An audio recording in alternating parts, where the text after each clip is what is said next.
you want to do a quick test? Of what? It's okay. I don't want to tell you what the test is, otherwise it might fuck with the result. Okay. All right. Okay. So I'm gonna give you some maths questions. All right. And you've got to answer them, but answer them in your head. Okay. All right. 1 + 1. 2. In your head. All right. So you can just be like, you could just be like, okay. Okay. You've got the answer. Okay. Right? Go.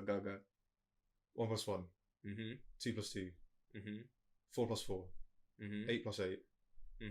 16 + 16. 32 + 32. 64 + 64. 128 + 128. Hang on. Okay. 256 + 256. Go on. Tell me a vegetable. Broccoli. Damn. Why? Most people say carrot. I'm not most people, innit? I think it's something like 80. I think that was the correct test. Like 80% of people. I was gonna say apple, like an idiot. I did that. Broccoli. No, I think most people. I think 80% of people say carrot.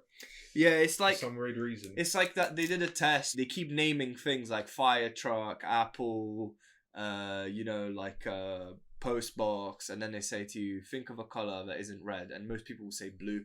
It's odd. I think the point of that test is to see if your mind is in tune with everyone else's or something. I don't know, some shit like that. Hello and welcome to Gorilla Hotline. My name's Garley. I'm Danny. And we're here again. Episode 10. It's 10. The big double digits. How consistent of us to reach double digits. And you know what's incredible about us hitting double digits? I mean, I don't think these two things are exactly correlated, but we have a real submission today.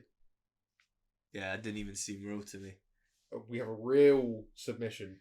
Neither, I don't think, I can speak for both of us. Neither of us have read the submission, right? No, there was an interaction in the internal Gorilla Hotline group chat where I glanced at it.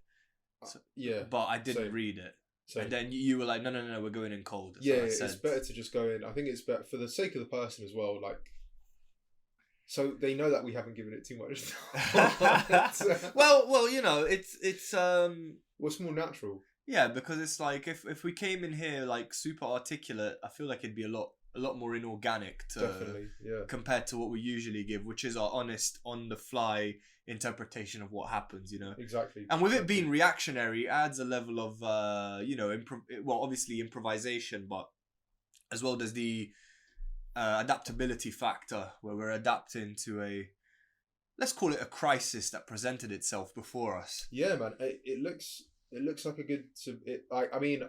Here's how I. Again, obviously I haven't read it either. Here's how I kind of figured it out as to whether or not it's any good. Another member of the Gorilla Hotline who isn't about to give his opinions on things, who does all the back end stuff, Orion, he saw the submission first actually, and he said, "Did you guys realise that you got a submission?" And we went, "No." And then he went, "Yeah, no." He basically gave us the 411 and was like, "It looks good." So thank you. Yeah, thanks. Firstly, preemptively, thanks so much for writing into us. We really appreciate you coming forward anonymously, though, which is better for you, to be fair. So you do you. Hey. But gratitude all around here. On the off chance you won that MS Paint painting, it's still up for grabs. Yeah, and just if you want to make it, in order for us to give it to you and remain anonymous, you can make like a throwaway email. And just give it to us and we'll send it your way. It's really elaborate. I mean, if you don't want it at all, that's fine too. Yeah, but get in touch if you do want it, is what we're saying. We'll get it to you. I don't know. I don't want to intro for too long, but I was talking to a friend last night. Shout out to Amir, who listens to the podcast. And he said that he wanted to weigh in on other stuff that we've talked about, and I've encouraged him, and I wanted to open this up, make this an open forum to everyone who's listening. If you want to weigh in on something we've talked about, and you want to give your opinion on something we've discussed, email us. Yeah. We don't just want problems. Like, we just an open forum. Like, again, discussion. Audience interaction is what we're going for, really. Yeah. Now that it's I can't imagine what it would be like when we get a higher volume. But now that it's manageable, make the most of it. There's a high chance we will probably discuss it. Yeah. So pop a squat via Gorilla Hotline.com/submissions, And send us your thoughts on things. Even doesn't have to just purely be problems. To be honest, I'm really hoping someone actually sends us a something versus something. Still. Oh, you mean like the gorilla versus bear scenario? Yeah, gorilla versus bear, or like, you know, it could be famous person versus famous person, or, you know, anything. Anything. This is gonna turn out into the Dragon Ball Z anime fight podcast. Yeah, basically. Yeah. No way Goku could be Superman. Oh no, Saitama comes in and. But yeah, so some shit like that, please. Thank you. I just want to crack on. Yeah. Real quick before we do. Yeah, go on. Sorry. No, just the usual. You know, check out the socials and the Patreon, and get involved, get in touch. That's it. Do you wanna bring up the submission, because we can finally deviate from Am I the Arsehole? I feel like I did for half an episode. Yeah. But hey, look, it's a start. Hold on. Before we continue, let me check if there's stay at home content Halloween edition. First, I start off by feeding our dogs. They all share one bowl. Savage.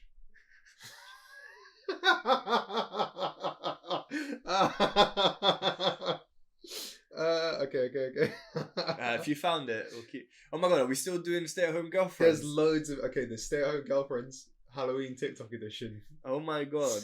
We can keep going. So we're going for the 4th week in a row. Fuck it. Yeah, but this week we've got the seasonal twang to it, or whatever. Yeah, I mean, a lot. It seems like a lot of them are like getting prepared for Halloween. It's like, what? Okay. Your whole life seems to be preparation. Anyway, we'll come back to that. Let's get into the submission. Enough ball ticking. The only problem with submission is that we won't have any comments to like latch onto. True. But then that's what I'm saying though. Like, if you weigh in.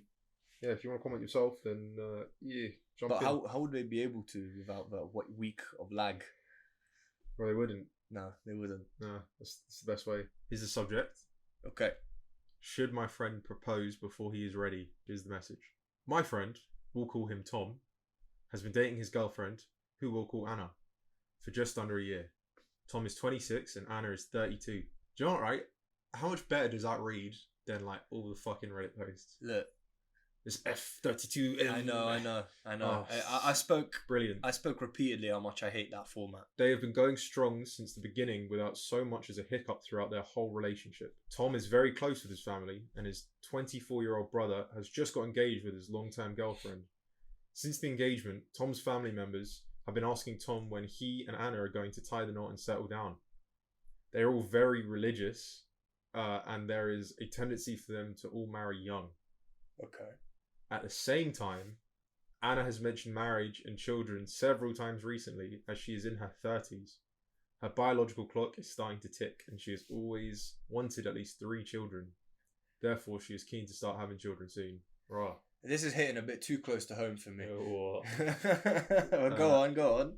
As much as Tom loves Anna, and he really does, I know he isn't ready to get married and be a father anytime soon. He grew up relatively poor, but now has a good paying job, so the first time in his life, he has quite a bit of spare cash. I know he wants to travel a lot before even thinking about children. I'm sure that Tom will succumb to the pressure of both his family and his girlfriend and will propose before he is ready. At the same time, if he's truthful and says he won't be ready for at least a few years, he is risking losing Anna, as she will probably feel that she can't afford to wait a few years. What should he do? Wowee. That could have been me, you know. This is a whole thing with women and their biological clock is a lot more delicate than men who can just carry on. Keep going. Yeah, I mean, you hear of dads becoming dads at 70s. See, the thing is that it's complicated because family is one thing, but you gotta you gotta really ask yourself what it is that you want, and it boils down to what is important to you. Like, is your relationship with your woman more important than your what is it? I mean, look, traveling and stuff is quite, when you pick that, I don't want to say it's selfish desire, but when you pick that over responsibility, I suppose it could go under the umbrella of selfish desires. I don't know. I don't think so. I think it's a case of like the dude wouldn't want to grow up grow older rather. He wouldn't want to grow older resentful, True, but because then it's like, shit, man, I could have gone to Japan. You know, I could have gone to wherever else. Japan's the Yeah. so many places. No, you know, like anywhere, you know, just travel far out, go to Burning Man or whatever. Yeah, but what's that all worth when you come home and you've not got anyone to come home to? You get me? What I don't understand though is like this need to compare people so closely. The comparison part I agree with. It's just is a bit bullshit. It's I kind agree. of dog shit. Yeah. The fact of the matter is that the comparison of family, you know, between him and his brother is a bit shitty. I agree. It has nothing to do with him and his partner. First of all, they should sit down, have a good long talk about how to get around this hurdle, come with a compromise. That's one way you can think about it. Maybe, you know, this might be a bit extreme, but maybe freeze some eggs. Who knows? That could, you know, like... That shit's expensive. I know, but it's one... I mean, it is one... It's got a good paying job though. Yep. Well, I don't know how well paying it is. They said good paying. The point I'm making is it's an option. It's an option, okay? Yeah. That could be one... I mean, it might be a bit of an extreme option, but it could solve the problem altogether. It's a few grand a year, isn't it? To keep them frozen. Yeah. So maybe that's not viable. Okay, Yeah. never mind that. The point I'm making is that they need to talk it through. They need to talk about what it is they want True. and be honest with it. If Tom's not ready to settle down and have a family, then he needs to come out and say it, because for one, often is the case when men just kind of like say, yeah, fuck it, I'll marry you and knock you up. They end up resenting wife and child anyway. I would 100% say it's a hard pill to swallow, to sit down with someone you're like infatuated with, but things just aren't aligned. Like they're slightly misaligned. And it's like, oh, I want kids now, but then he's like, you know, I don't want kids just yet. Like I want to live my life a little bit first. On the other hand, I was faced more or less with this, you know, time is ticking dilemma. Me and Jess have been together since we were 16. I've got no plans beyond being with her. I hope, you know, I imagine if she said yes, she feels the same about me. So I'm committed to her. I felt very comfortable just kind of like putting whatever doubts I had aside and, you know, committing to this. Some people may not have the same conviction, but the point is that if you wait for the perfect moment to start a family, the perfect moment to get married, the perfect moment to buy a house, Well, yes, there's no perfect moment. There is no perfect moment. If you wait for the perfect moment, it will never happen, and 100%. you'll just end up unhappy and not resentful, but you'll end up looking back thinking, what if I just took my opportunity when I had it? That's often the case. If it's a case of, but he's waiting for the opportune time, like the perfect time, quotation marks, perfect time, right? Yeah, there is no real perfect time for anything ever. No, especially when it comes to stuff like this. It's just like there are more beneficial times than there are for others. His family being religious, personally, I come from a very religious household. Fortunately, now I just do what I want, and you know, like I respect their beliefs and whatever. Yeah. But if at any point, you know, it comes, because every now and again, I'm not gonna lie, every now and again, I'm talking to my family, and they'll say something that, and I'm just like, nah, I don't really agree with you under that aspect. Yeah. And then I keep it 10 toes, because it's their belief systems and this is my belief system. Yeah. Like it's just something you don't have to abide by as much as you respect it, but you don't have to abide by it. So ultimately, what I'm trying to say here is let's strip away the fat from this situation. Okay. The family's input is irrelevant, redundant. Right? Who gives a fuck? The only thing that really matters is him and Anna, right? If she's been like hinting about weans and getting married and all that, I don't want to speak for all women, but like for some women it does do that, doesn't it? Like what's that? When they see someone else getting engaged, they're like, when are you gonna propose? Or like they go to a wedding and they're like, when is it gonna be our turn? I won't even lie, I didn't do anything crazy either for the proposal, as you know. I literally bought the ring, and as soon as that ring fell in my hand, I feel like fucking Frodo. I needed to get rid of it. So I was like, you know, I got on one knee ASAP. But the point I'm making is that there's a lot, you know, I did feel the pressure, I did. But at the end of the day, I thought to myself, what's more important, the love of my life, or, you know, a few insecurities that may cause me to lose this person? So I mean, I'm not saying this was the case for me, but in the case for him, he has to make a decision of what's important to him in the long run. Because look, the reason why I feel like I can speak openly about this is because there's a lot that I resonate with in this post. Like, for example, I went. You know this. I'm gonna talk like you don't know, Gali, because the audience doesn't know this, or they do, depending on who's listening. When I was going to uni, I was set to go to, basically I was meant to go for my year abroad in Japan, and I was really looking forward to it because ultimately that was, I mean, I didn't want much before getting married, but that was what I was looking for. That was the one thing I wanted, and we both agreed that when that was over, we'd start making preparations to get married. And the argument was, when I couldn't do that because obviously COVID and whatnot, and Japan being like super like, no, you're not coming in. There was a bit of, oh no, I missed my opportunity. So I was put between a choice of, do I do what I promised I'd do, or do I go and pursue a frivolous dream of visiting a country where I'm probably not going to really get up to much anyway, beyond buying some anime paraphernalia. It sounds though, from the way this is written though as well, they're very much on Tom's side. We know he's not ready, but we can see him slowly folding, feeling this pressure that he shouldn't really be feeling. To be honest. And because I don't think I think it's fucked up, man. I don't think. In my opinion, I don't think there should be a pressure. Yeah, but if it was to marry someone. Dude. Yeah, but dude, I won't lie to you. Men, the way they are these days, if there was no pressure, they would never get engaged. Never. No. But But it should be like, bro. There are loads of stories of people who zhuzh together a really nice engagement on their own accord without any sense of like overt pressure. Yeah, but having your family at your neck and then I don't know. But look, if she wants 3 kids. That's very specific. Yeah, but time is of the essence here. Yeah, that's the point. Ooh, yeah, she's got that's the point. The point is that it's all well and good when the couples are young, or both members of the couples are the same age, in their in the early to mid 20s, right? It's all well and good to take your time and shit, but you know what I mean. When the clock is ticking for the woman, and she if she really wants the kids, and after 30, it's like it becomes really difficult to A, conceive, and B, deliver. You know what I mean? So, true. That's the point I'm making. If it weren't, I reckon if it were 30, I would say 40. Yeah, but she's 32, dude, and he's 26. So by the time he gets to 30, she'll be in her mid 30s. So the point I'm making is that if I'm not saying if he's not ready, he needs to propose.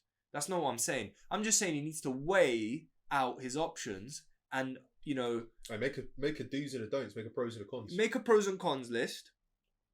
Although the pros and cons list is not supposed to be a rigid guideline. It is a rough idea of what the outcome of your decision will bring. Yeah, because ultimately, if there are more pros than there are cons to not getting married. Say if the cons are heavier than the pros, then you got, again, it's on the individual merit of each point that you're making. It's not just because it's easy to be a caveman and be like, oh, there's more points on one side than there is on another. You know what I mean? Yeah. I think weighing up, because everyone's got such a particular situation. It's a risk management thing. If a risk outweighs, if a risk is too great, it's not worth doing. Mm-hmm. But all I'm saying is that he needs, because with time being of the essence, and if they're good together, it'd be a shame for them to break up. Not saying he needs to do something he's uncomfortable with. However, he should really, at the very least, consider what's important to him. Because, it's like, okay, I don't get married soon, but, I might end up on my own. And it would be a shame. Although... No, but then he could find, there are more Annas out there for Tom. Yeah, but that's what we're trying to avoid. More younger Annas out there, dude. Do what you need to do in it. Go secure the bag. Go to Japan. Is this like an intervention for me or something? No. This isn't some weird inadvertent. No. Hey, who set this up? Alright, come forward. Which one of you was it? Tom isn't Tom. Tom is Danny. No. It's like a fucking Shyamalan twist. No. Look, ultimately, the point I'm actually trying to make here, and it's like I feel like we're dancing around the point, so I'm just gonna say it. You need to have a deep conversation that Tom and not you, sorry. I mean, who knows? Maybe you're talking about yourself in third person, but essentially just figure out what the boundaries are. It's like, oh well, I want kids practically right now. I want to be married like next year. You know. I think that's not feasible. No, but you know what I mean. Like, it's just a rough idea. Like, I mean, yeah, Anna should set reasonable expectations too. To be fair, yeah. Like, what's her job situation like? You know. It's more about like how much money, how much income is coming into the house overall. Does Tom need to just have a really isolated thought about what he wants from the situation? You know? I mean, because the time, if she wants 3 kids, the time is very strict now, and I don't think it's feasible anymore to please both parties to have 3 kids for one. Because let's say they have the first one, let's say they have the first one 2 years from now, right? Let's say she's 34, she has got the first one, cool, all right, happy days, a little bundle of joy. And then, all right, 3 years later, they have the second one, she's 35. No, she's 37. She's 37. Yeah. The third one could come 40. Yeah. Well, you could just have them bang them out one after the other. You can't. Can you not? I mean, it's not impossible, like, but bang, like as soon as you're back from the hospital. It's not impossible. Legs up. Keep it going. The expectation here seems a bit unfair on our boy Tom. Yeah. That's the point I was trying to make. No. I understand, but I'm just trying to say that like, if you want to stay together, if they want to stay together, then these expectations need to be either lowered or lowered is the technically correct, because they need to be brought down to a reasonable point where what is expected is a feasible thing. You know, because time is against you, and if he's 5-6 years younger than you, you know, he can. If you two, he's got a bit more time in it. If they don't work out, you know, I mean, look, he could. We said the first thing we said, a dude can keep going. He could literally, if he were to break up with her because, you know, they don't meet eye to eye, I'm saying hypothetically, you know, 5 years down the line, 30s, he could meet someone a little younger. If they can come to a compromise, good.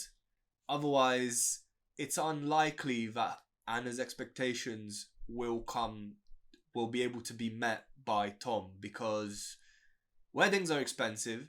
Children are an 18-year-long commitment, let alone 3 of them, right? And yeah, you know, just I don't think he should propose if he's not ready, though. Like, cause 100%.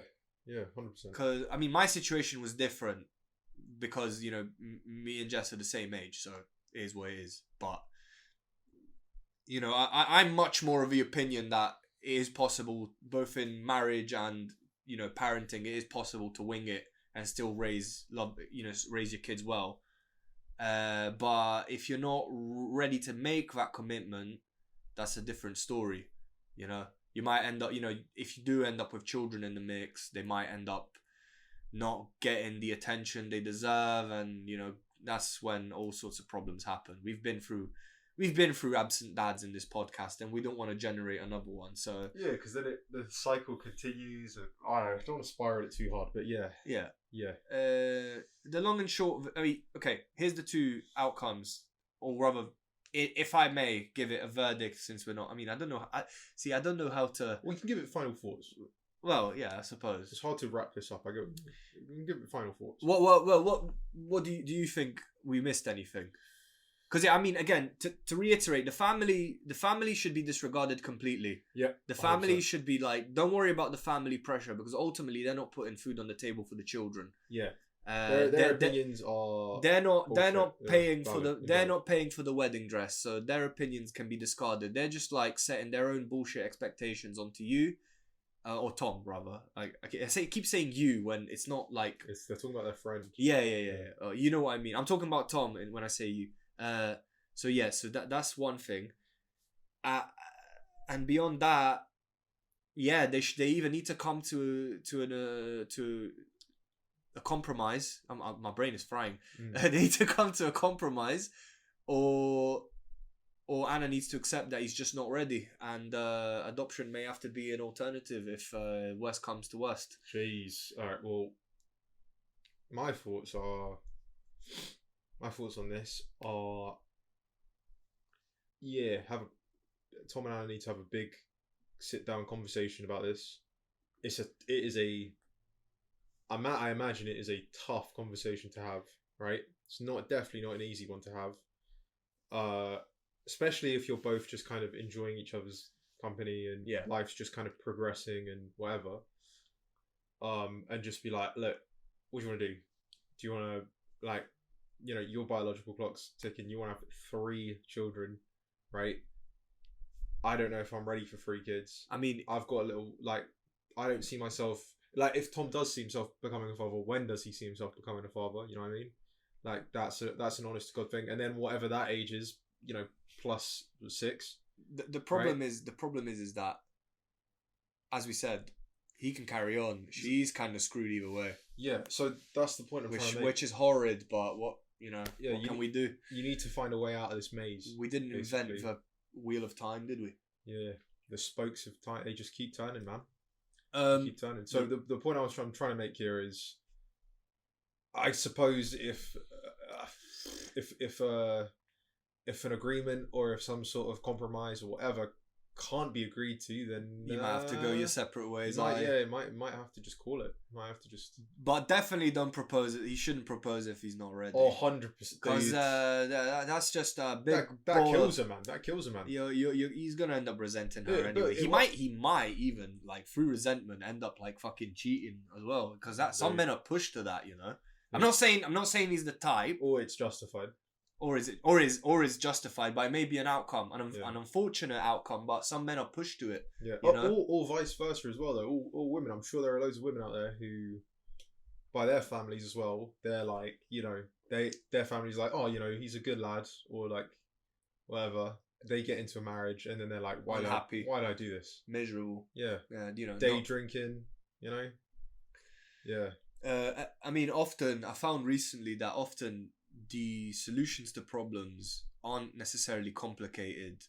They're just very unfavorable. Tough. They're just like, they're simple solutions, but they're very difficult to make. Like what I mean by this is, for example, you got a dog, you can't feed it, you don't want to get rid of it, but if you can't look after it and, you can't afford to look after yourself in it, then you might have to give it up. It's a horrible thing to come to, but it's a simple solution just a difficult one to carry out is what I'm saying. And often, on paper. Yeah. Well, no, not easy on paper. It's simple, but it's simple in concept, exactly. Difficult in execution is what I mean. And that's why we're talking about it may come to them splitting up. I mean, maybe they won't, but often if Anna could turn around and be like, well, I mean, if I'm not going to get, I'm not saying she will, again, hypothetical, I'm not going to get what I need from this, I don't see us moving forward together, and they go their separate ways. So, yeah, and if he's really feeling super duper pressured and he doesn't want to put up with it anymore, then, breaking up is the simple solution, but the difficult one to make, especially if they two are in love, which is always a shame. It's always a shame, but sometimes it's just not meant to be, Yeah, and I'm not saying this is the case, but it is a possible outcome given the circumstances we are facing.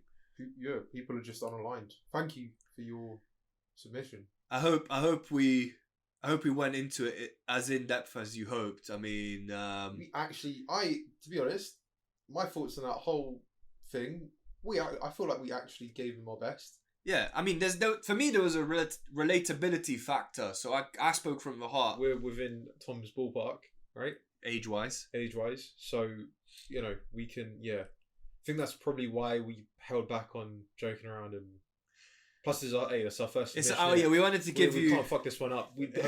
Other people are what the streets are watching. We wanted to get. We can't fuck this one. Oh yeah, first submission gets a good tangible advice. Yeah. When they start rolling in, you're lucky. In a sense, you're lucky. When they start rolling in, we might not even read it. We're gonna take the fucking. Yeah. Basically, when the audience becomes dispensable, we can You know, we can start shitting on them. When your guards have never been lower. When you're Pow! pouring your heart out.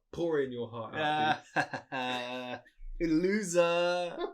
Thank you for writing to us. We hope we gave you some good input. Yeah, you know, I think let's move on. Yeah, thank you. Thanks again. I keep saying that, but for real, all we've wanted for 10 episodes, dude. We got it. 10 fucking episodes. Okay, now we can wrap this up. This is the last episode of the Oh, podcast. we're done. And I think on a lighter note, it's time for TikTok of the week. It's time for TikTok of the week. That's what I'm calling it. TikTok of the week. Or I guess stay at home friend of the week. TikTok of the week. I am not committing to this. I'm not committing to this singular topic. This horse still isn't dead. It's breathing. It's on the floor. It's looking up at us, and it is breathing. Right? There's still some there's some life in this yet. I believe. I don't like the look of that leg, boy. We're gonna keep going with this segment. You know why? Because it's Halloween, spooky season. I'm frightened on a daily basis in October. And there is Stay at Home Girlfriend Halloween edition. So here we go. This is this week's Stay at Home Girlfriend, day in the life of a stay at home girlfriend. #Halloween. Brilliant. Let's look at the TikTok. Let's go. And TikTok of the week. I can't wait to get angry. It's not going to be angry. This one's, there's a lot of, from what I've gathered, there's a lot of justification to this one. I also saw a comment to this one that we're about to watch, and it said, "I live for these." So I'm gonna assume that the person who said "I live for these" isn't talking about the TikTok themselves, but they're talking about our segment, because they know that we'll eventually get around to it. I can't wait for Gorilla Hotline Boys to slaughter this bitch. Yo, we don't slaughter. We're pretty reasonable. To be fair, yeah. We're very reasonable. So from now on, I think it's fair to say we're gonna go boy, girl, boy, girl, boy, girl, boy, girl. Okay, I'm down for that. All right? I'm down for that. We can't just keep. It feels harsh to keep going for the ladies. So we did boyfriend last week. We're back to girlfriend. This week. Okay. Play it. All right. So here we are. This is a day in the life of an average brackets for now looking stay at home brackets for now girlfriend.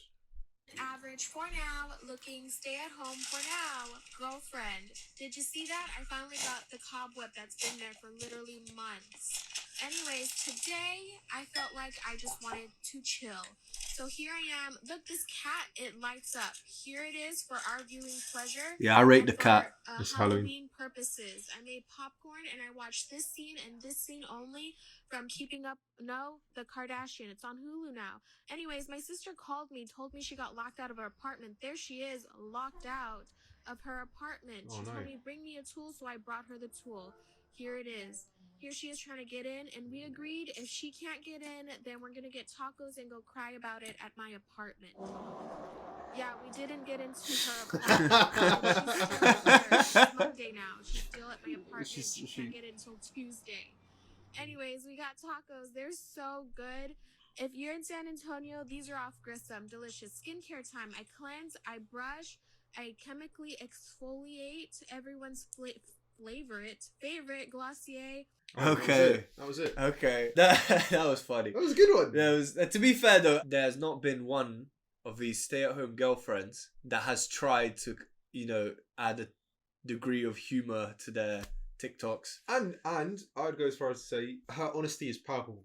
I like that. Yeah. The fact that she's like, for now, it's just for now. She's about it. Yeah. What she's saying is she's about it. She's looking for jobs. In between jobs for now. She got that cobweb that was up there for months. I'm so happy. Months. People were obviously on her previous. That was episode 4, by the way, of her series of staying at home. Although she left. This was the least amount of money spent in one of these.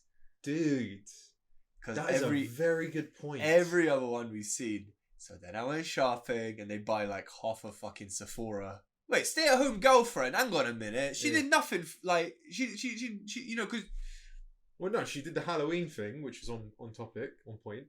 Oh, I suppose it's a series, so yeah. Because it's just kind of like. Well, the idea is like my life. I don't go to work, and my lifestyle is being funded by my partner. this is what happened in my day as an unemployed person. Yeah, my relation, yeah, more or less. My relationship status is neither here nor there, I suppose. I'm just a bum. Doesn't really matter. Doesn't really matter in this situation. Anyway, my sister's locked out the house. I need to go. Well, she fucked around with like a Halloween cat or something. I'm not really sure what that was about. I mean, the cat. Oh, I think it was candy for the kids. It was a candy container. Ah, okay. That was literally the only Halloween thing about that post. Can I just say, I mean, it's going to be difficult to combine genres, isn't it? Halloween and staying at home. I suppose some of the more bougie girlfriends may have gone to dress up and go to parties. Anyway, this one was humble. This one was grassroots. Stay at home. I feel like this one was unlike the other ones because the dude we covered last week had like the time of his life. He went to the Lakers game. He went on a hike. He went and did all this nice shit with his boyfriend. Went to court. Yeah, that was oof. That was crazy. That was a roller coaster. I'm still thinking about that. Yeah, me too. Lives rent free in my head. And then So does he. Yeah, rent free. Rent free in his boyfriend's house. Bless him. And then but then all the other three we covered so far have had like a certain degree of like glamour to it, if you will, for lack of a better term. But this one was just kind of like an average individual, which was quite. It was refreshing. Somewhat, yeah. It's what I love more about the stay-at-home girlfriend TikToks, how you slowly come around. You've slowly come around to this whole idea, and you've accepted it for what it is. No, because you keep forcing me to. And now here we are. No, cause 4 weeks later. First of all, get fucked. 4 weeks. It's been a month of me forcing you to watch these. What do you expect me to do here? Do you want me to fucking keep moaning every time you fucking bring it up? And like, look. Hey, you can moan about it, right? I'm gonna say the same thing to you. I'm gonna say to my future kids. You can moan about it, but unless you've got a better idea, this is what we're doing. I don't like using TikTok, so I can't come up with like my own. I'm essentially defenseless against this abuse. There we go. So anyway, she went to help her sister. I'm gonna have like a fever dream of this. I'm gonna wake up. I'm gonna be locked up outside my apartment. No. Here she comes. I'm gonna call my sister. Knife in hand. Bring a bar knife. Like that's gonna fucking help. So that failed. To be like, I've locked out of my house again. You know what to do. Bring the butter knife. Like it feels like this may have happened before. Have you ever been locked out of your house? You have. Not here, no. Yeah, but like at your mum's house. Yeah, when I was living with my family, yeah. Because you came to my house because like I got nowhere else to go. Yeah. Because we used to live like 2 minutes apart. Yeah. So yeah, no. I mean, I used to get locked out of my home lots. Oh yeah, it was a regular occurrence. Yeah. Oh my god, I forgot about that. Yeah, I used to get locked out a lot, especially when after school. As well, no. I got locked out of my house a lot. One of our friends' parents happens to be a locksmith, so that stopped happening. A few months ago, I had this girl move in because it was a flat share. I don't know if I mentioned it before on the podcast, but whatever. It was a flat share, and this girl moved in for a little while, and nice girl, whatever.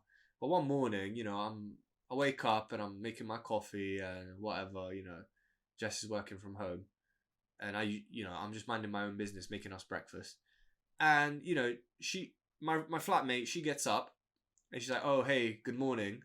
And she puts some stuff in the kitchen, like a mug and a plate in the kitchen, and then like she goes to the loo, and I think nothing of it. And then I hear her come out the toilet trying to get back into her room. Oh. And what it was that the door, basically, we had these we had those mechanisms that like close the door for you. Oh yeah. Yeah, we had those for whatever reason. And basically, what it do is the door handle. It was poorly designed because if a door slammed, it would like jog the mechanism to lock the door because it wasn't like a key turn or anything. So basically, it would close and it would bump the door shut, locked. Yeah, and. Yeah, as soon as I saw that happen to her, I mean, we helped her back into the room. It was a whole thing. We went round because we lived in the ground floor. We went round the corner. Thankfully, her window was open. We brought a chair. She propped herself up and managed to climb in through the window. Problem solved. But as soon as I saw that, I went to a locksmith. I got a spare key to my room made, and a spare set of keys to the housemaid. I left the key to my room hidden in the kitchen, and I left the spare keys at my mum's house. And I literally always went around safe in the knowledge that I would never be locked out. I actually think that this stay-at-home girlfriend TikTok, it had some bounce to it. Oh shit, is that? Oh my god, I literally wanted to talk about anything I wanted to bring it back to the... we were still talking about it. No. Because the whole reason we're talking about getting locked out is because her sister got locked out. Oh yeah, I hope she gets back in. I mean, we'll find out. They got tacos though. They got tacos. Oh okay, good. Those good, tacos good. look relatively cheap. They look lush as well. They look greasy, bro. Yeah, but that's good. That's a good sign. It's like a kebab. You kind of want the bread to. I cannot believe we're talking about it with this much detail.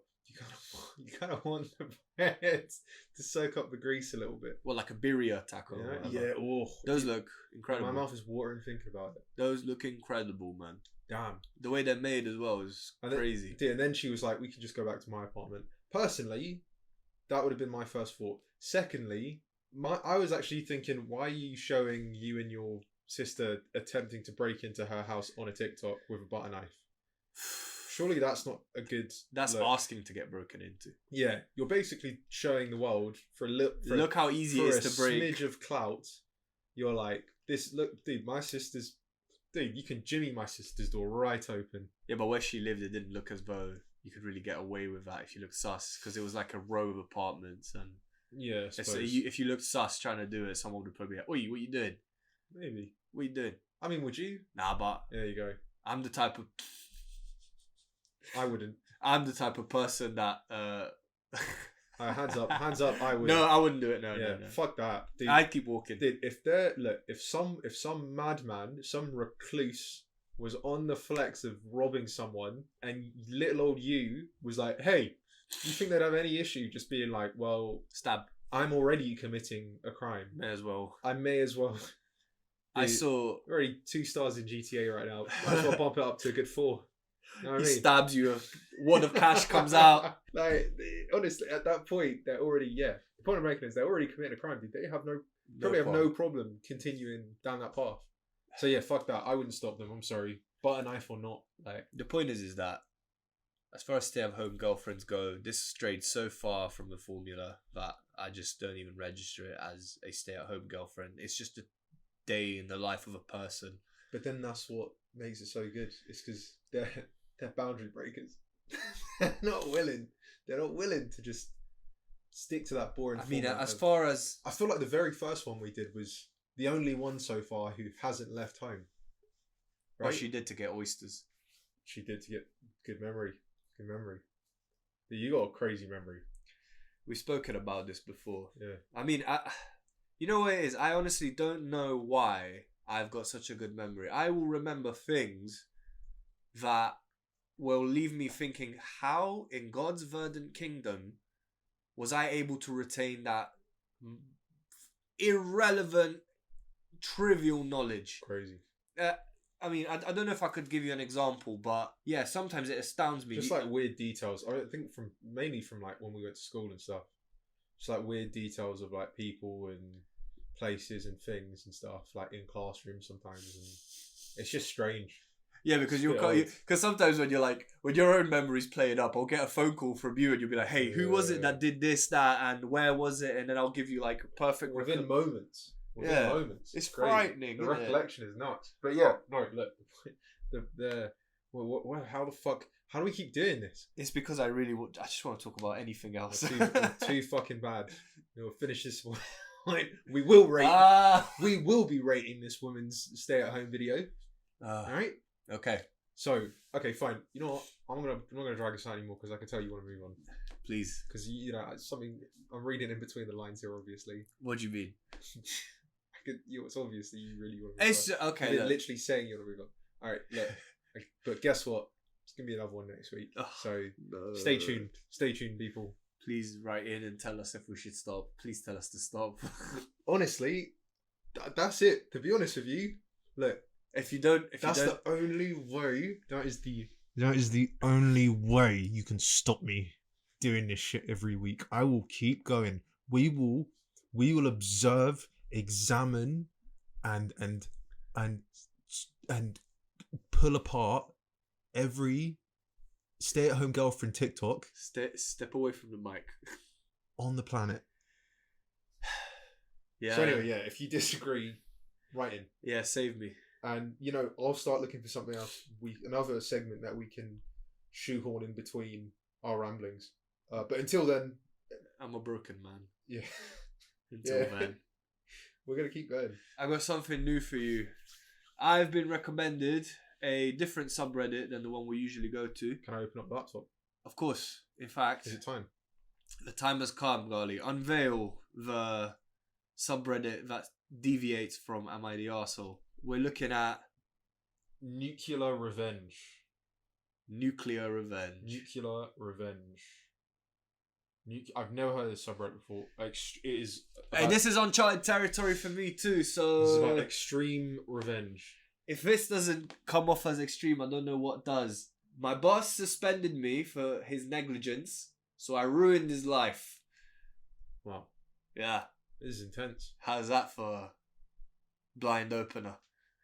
Anyway, my curiosity is piqued. I am. Yeah. I don't have anything else. Did I'm in. Did I tickle your balls? Yeah, I'm in. Yeah. I'm in. For a little context, I work at a vape shop which is already in a rough space due to regulations and laws the government is putting on us. Due to this, we were all well aware that certain products were made very highly illegal and enforceable at any time. Okay, this guy writes like an idiot. Basically, he's basically saying that there's a bit of ambiguity with their products and regulations of the law. Okay. Moving on to the actual story. But that's all vape shops, though. All vape shops are like that. Dude, all fucking vape shops. You go in there, you go to get the thing that you actually... I mean, I'm not even a vapor. It's just when I've been with people who've gone to these places. I've never set foot in one. I've been with a few people when I'm out and about, and every time there's always some weird, shady, slightly illegal thing that they're trying to shield to What you. the fuck? Yeah. We talk like give me an example. I don't like sometimes they've got weed Those synthetic weeds and shit. So obviously, in the UK, weed is legal. So yeah, because there was a documentary about that. I saw that basically what they do is that the law bans the chemical. I don't want to say compound, but they ban CBT. No, it's not CBT. THC. They banned the chemical that is used. So what they do, they ban the chemical combination, something like that, right? They don't ban the product, they ban the chemical. Yeah. So what they do is they change the formula continuously. So they keep adding weird shit to it. That's dangerous. Yeah, that's what I mean. That's why it's so rotted. And I mean, at that point, just go buy a bag of weed at that point. All those smokers lines when we hit our 70s because of the generation who just vapes. Filthy. Anyway, yeah, go on. Sorry. Yeah, so I, 25 male, have been working at my job for a little over a year and a half. The owner of a company is the one who hired me, and she was the biggest sweetheart in the world. Unfortunately, she was forced out of her company by her son. He is the type of person who believes that he is always right, and if you don't agree with him, he will completely ignore you or fire you.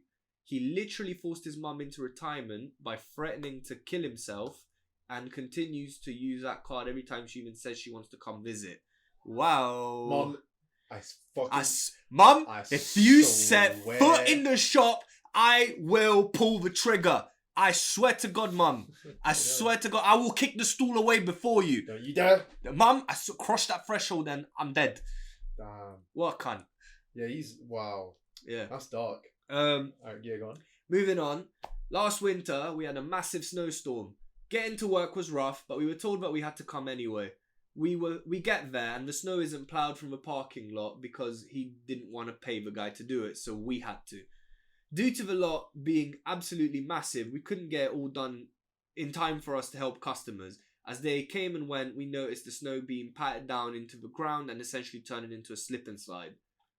Of course, he didn't do anything about it and asked me and another co-worker to clear all the garbage out of the other side of the building. When I did it, I slipped and hurt myself. I didn't file for workers' compensation, but told him I need to rest myself while at work. The next shift, I sat almost the entire shift because I couldn't do anything. I sat on my phone, only got up to help customers. Yeah, basically, yeah. So there was a snowstorm. It was he getting fell over and then he had to pop a squat because his legs hurt. Or his ass hurt. He fell on his ass probably, and he did maintain a level of professionalism. He got up to help customers, but he kept it pretty light because he wanted to try and get his strength back. Right? Yeah. Fantastic. But by the way, the reason why I stumble is because I am reading it out loud differently to how it's written, and I try to make it more coherent because it's a mess, by the way. Like, the next day, my manager tells me he got out of a meeting with the owner's son, and I was suspended for a week, 5 shifts. As I'm a college student and rent an apartment and have car payments, I couldn't afford to lose 5 days of pay. I marched into his office and laid it out that either he fires me so I can collect unemployment or unsuspend me. He told me neither was happening and that he was going to use me as an example to the rest of the employees. Woo! I was pissed and cursed him out.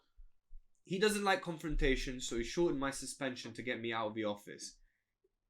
In front of oh my god, I can't. He got singled out for doing things everyone else would also do, right? So basically, he was being targeted by his resentful boss. But I was the only one being punished. Then comes the fact that he wanted to reconcile by forcing me to do handyman work around the place and then give me the tools, equipment, or training to do or use any of these objects. He wrote objectives. Fucking hell, this guy's an idiot. I mean, objectives. No. Oh. Yeah, you get like a list of objectives. That can work. To do or use any of these objectives. What objective are you using? As in, like. Anyway, maybe I'm the idiot. Here's an objective I'm giving you. Maybe you've never played a Sonic game. Some of those games have like objectives. Okay, well, this was the tipping point for me. The revenge. Oh, so it's segmented. So first So let's maybe to break this one up, because obviously this isn't as cookie cutter as Am I the Arsehole. What are our thoughts on customer service? Is very much cut and dry. You're there to look after the shop, as in merchandise, make sure the shop is presentable, and that the merchandise is organized in a marketable manner, and display excellent customer service, and that's it basically. All right. Anything extra which isn't in your contract explicitly, you can refuse to do. Yep. Yeah, because I mean, when I was working in construction, the incident that was the straw that broke the camel's back for me was so basically, to contextualize what happened. I used to work for what was essentially an Italian luxury toilet company. The toilets would come from Italy, ready. They'd sit in the site for years sometimes. Things would go missing. There would be damage in transit. We essentially took care of that, replacing like cabinets, sinks, odds and sods, right? Okay. I didn't last more than 2 months in construction, by the way. So imagine how poorly my first and only experience was. So there was a whole load of red tape they wanted us to do because it was the same site, but we had to do a different induction. So we spent 3 days trying to square it out, and on the 4th day we finally get access to it.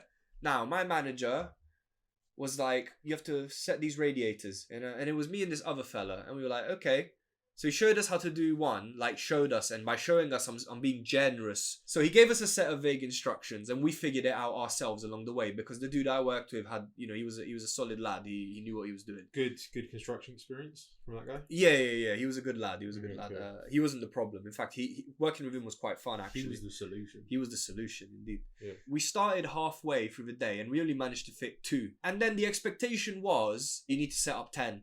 The day after, we kept getting calls throughout the day. 2 of you set up 10 of these. Yeah. Damn. It wasn't just like a matter of screwing things in. We'd have to like thread a cable through like the wall. And we were told to do this like 10 times, and the guy was like, it's not happening, right? After that whole bullshit pressure being put onto us, I get a call from my boss, the guy who manages all of us in the company. Yeah, no, you're not going to be doing that. You're going to another site tomorrow. And another site means another induction, new people, etc., to the point where I got so fed up, I literally just told him, I'm not coming back. Sorry, mate. You have no clue what to do. They basically tell you to wing it, then yeah, you got every right to be irritated. 100%. Especially if it's not within your competence. And that's why we've got Patreon.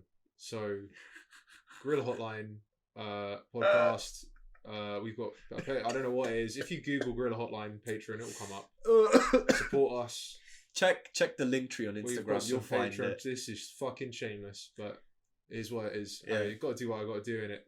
I want to be able to sit around and play RuneScape guilt free. So Same. I want to be able to cast Ice Barrage on people killing bronze dragons in wilderness. Yeah. So And I'll lure them by dropping loot. yeah. So we want to have a scout of. Yeah, so fund our RuneScape Hey, accounts. if you want to join us on the pillage, Yeah, we'll make a Right? like guerrilla we'll hotline make a clan. We'll make a RuneScape clan. clan. We'll make a clan, right? But it all starts with your £5. Was it £5? Yeah, it's or $5? free. It's £3. £3. Yeah. It's £3, right? It all starts with your £3 a month. So, what's the exact URL? It's just fucking shameless. Do you know what? I'm not gonna bother. There you get the point. We've got Patreon. Anyway. Yeah. We enticed you long enough. Here's the revenge. Due to constantly being singled out, I came to learn that everyone else was unhappy with this fact. I learned all the dirty little secrets about the company, including illegal products, labor violations, tax violations, etc. I used these secrets that I learned to call multiple government agencies, the FDA, the OSHA, the DOL. I don't know what these... these are all just letters to me. Yeah. Basically, yeah. First, the OSHA came and did an inspection on my day off. What's you know what? Let's get informed. Right. What is the OSHA?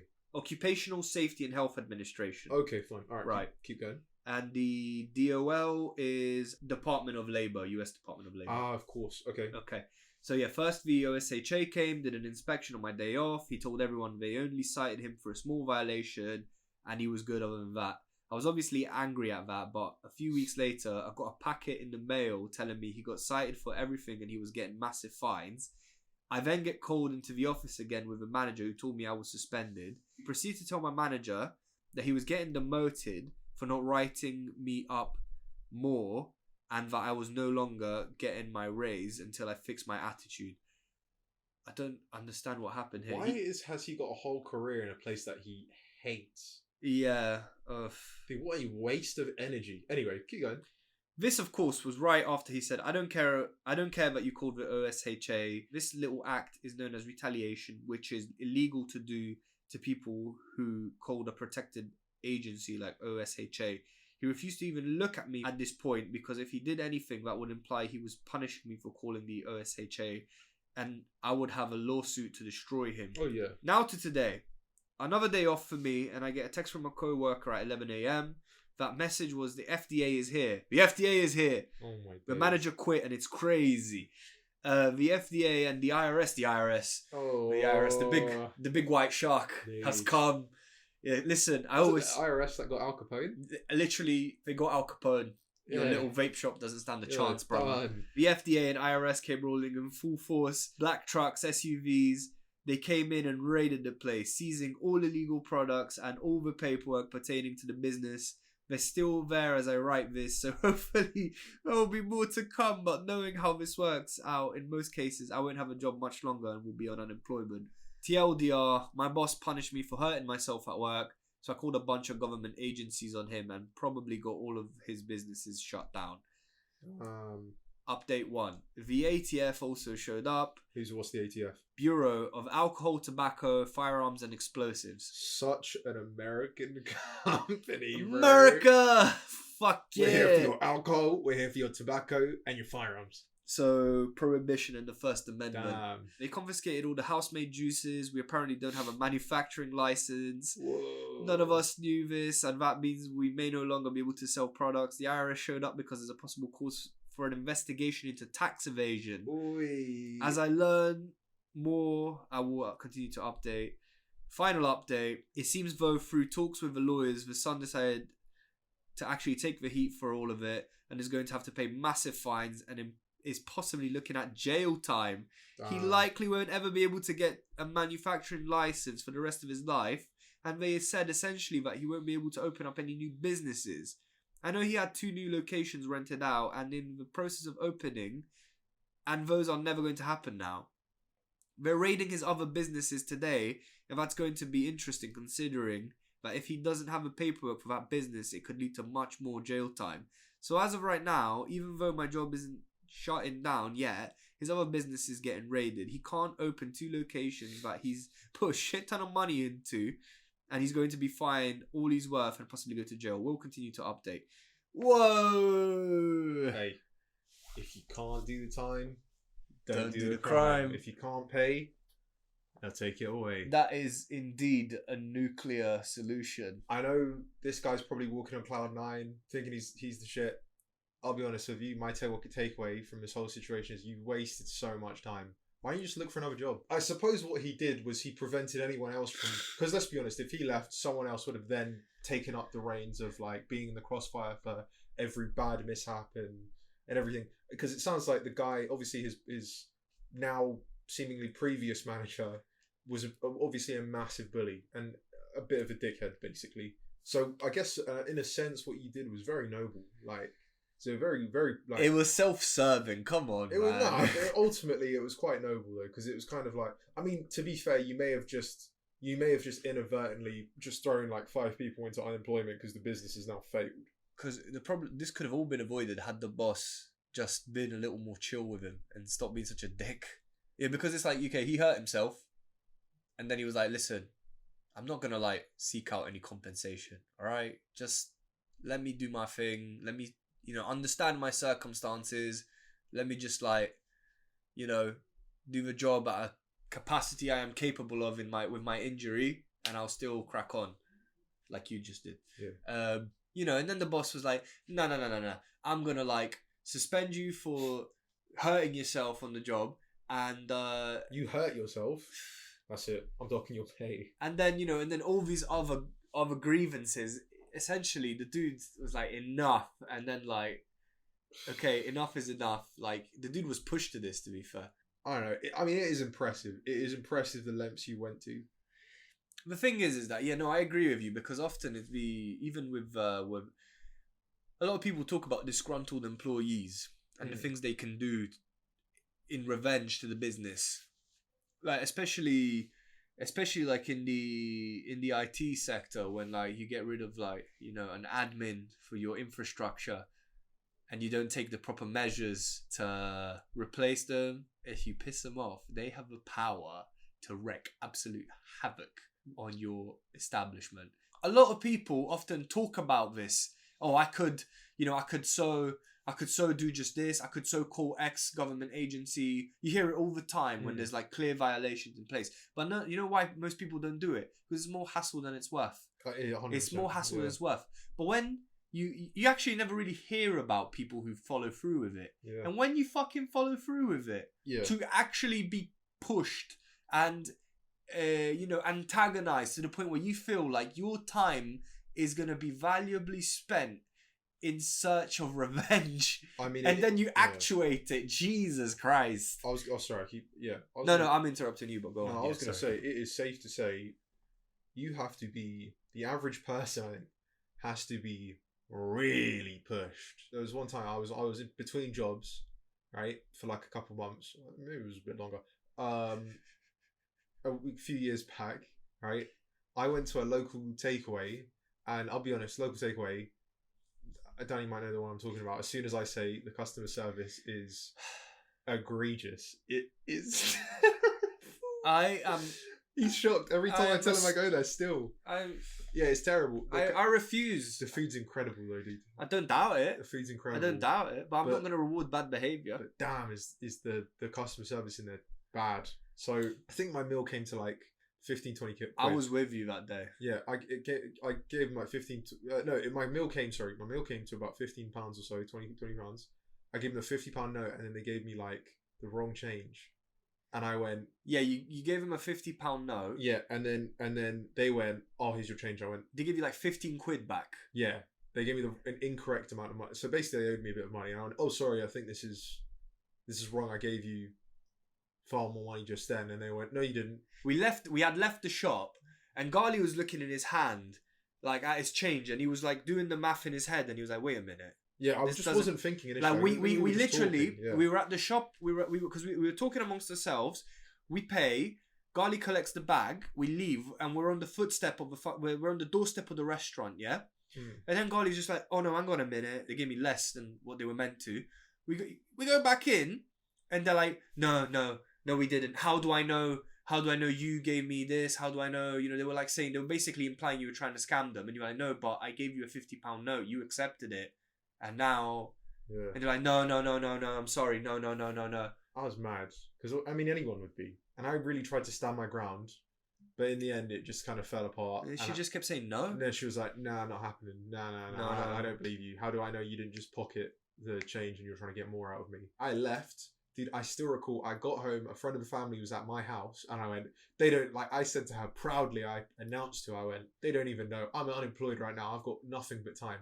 Yo, I dropped that shit within like 2 days. I could not be bothered to follow up. I deeped it in my head and I was like, what can I really do? It's kind of like their word versus my word. I mean, they're cash only. I could probably call a government field and be like, yeah, they're probably dodging taxes or something, right? But like, really and truly, their food's incredible. In the end, I just dropped it. And yet you still shop with them to this day. Oh yeah, I still go there every now and again. Yeah, Unbelievable. dude, their food is nuts. That was the day. I'm a bitch for their food, man. It's so good. It's an abusive relationship. It is. It's toxic as fuck, and like, I should really learn to move on, but I can't, dude. I can't. Their food is just. I mean, they are a shady establishment. Incredibly. They are shady. an incredibly. I mean, I can't. I don't want to go into too much detail because I don't know what I don't know how it works, but essentially, they get up to some questionable shit. Yeah. That was my relatability to his situation. His situation is obviously far worse. I think the moment someone actively is trying to slap the food out of your hand, like, in a sense of, I'm going to make an example out of you and, not fire you and keep you in this weird limbo of not being able to earn money either. It's like a gross abuse of power. It is brutal what you did, though. It's brutal. It's called nuclear revenge for a reason. Damn, hey, this is a good subreddit. There's some extreme shit on this subreddit, by the way, so maybe we could. Yeah, I mean, the more extreme, the better. Yeah. Mix it up. If we get no submissions next week, we can do like, am I the arsehole on one of these? As I said before, you threw all of your skill points into something so frivolous, man. Hey, look. It's all your so skill points into frivolous. pettiness. Yeah, you went for a really, pure truly. pettiness build. That was unbelievable. So many phone calls. So many phone calls with so many different details laid out. And you were like, I'll be like, okay, can I ask this question as well? And this is partly out of ignorance. How'd you get promoted at a... I don't understand what... I didn't Because he understand was like, at one point he was like, I missed out on a promotion at the shop. Wait, at the vape wait. shops. Like, what exactly does that mean? What, just more money or like more responsibility? How would you even gain more responsibility in that situation? So without essentially... becoming some sort of managerial figure. So from what I can understand, there's the hierarchy goes the owner, the manager, and then him and his colleagues. The manager was the one who told him he was suspended. Is my problem because I read it poorly, because honestly this paragraph is a mess. Oh yeah. But essentially, from what I can understand, That's why you didn't get promoted. I then get called into the office again with the manager who told me I was suspended. He proceeded to tell me that my manager was getting demoted for not writing me up more, and I was no longer getting my raise until You completely stopped the whole cycle of this ever happening again. The dude probably won't even be able to open a business now. Yeah, I mean, the title was quite apt. My boss suspended me, so I destroyed him. You've like completely... It's scorched earth. You turned off his life support, dude. You completely fucked him. Scorched earth. Nothing left. That's incredible. Do I think you took it too far? Absolutely. You could've... Yeah, probably a little too far, yeah. I mean... Walking away is always an option. Walking away is always an option, and it's like, but... Like, I feel like a lot of people have this kind of caveman mentality of like, well, if I walk away, then I have lost, right? The only way you've lost is when you put too much emotional baggage into a situation, I think. Shall we look at the comments? Fuck it. Let's look at Because the comments. I've got, I mean, apart from the fact that, I mean, closing thoughts on this story. Yeah, I would know, I promise you, as demonstrated in the past from my own experience, I definitely wouldn't have taken it this far. I wouldn't have given a shit. Thoughts? Your final thoughts before we read some comments? I had an opportunity to do something of this, not magnitude, but something of this nature recently. But then as soon as I realised that they weren't going to be my problem anymore, I was just like, nah, it's too much work. Sometimes you need to do that though. Sometimes you need to pick your battles. Yeah. Like, you need to realise that, I'm gonna deep it a little bit. You need to realise that life is finite, dude. Yeah. Are you really going to stress over that? For example, if there's like a local takeaway and they make great food, you're going to stress over, maybe 20 quid? Me neither. I wouldn't be able to let that go. But And then there's go a back there yeah. and keep eating there. Yeah. I mean, there's a saying that sometimes the best revenge is just not taking revenge at all. Let the people who've wronged you live with themselves, and eventually, Exactly. just move past it, because eventually, if you can move past it, you can probably concentrate your energy into more productive things. Definitely. Yeah. And it's a case of like, oh, but they need to learn a lesson or whatever. It's like, yeah, but you don't necessarily have to be the one to give them that lesson. True. You can move on.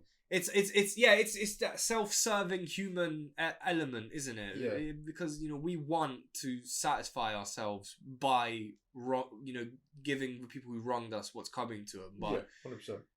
this guy took it to a whole new level. I mean, it's called nuclear for a reason. But unless the individual, your manager in this case, is looking for, like, maybe they're asking for some sort of, how do you think I could be better as a manager or whatever, then sure, you tell them what you feel they need to know. Otherwise, you're just wasting your breath, man. Yeah, but the boss in this post was irredeemable anyway. So he had what was coming to him. Well, yeah, now it's completely Anyway, comments. On to the comments. There's one just saying, "Here's hoping your next job is great." Little does the next manager even know what this guy's capable of. Isn't the first rule of doing illegal things when running a business make sure your employees are happy? 100%. Yeah. I mean, because if you're doing something a bit shady and, you tell your employees, hey, look, okay, this isn't exactly above board, but if you keep it hush-hush, there's something in it for you, then that's how it usually works, That's how they usually get around it. But this guy was just shoveling himself into an early grave, by his behavior.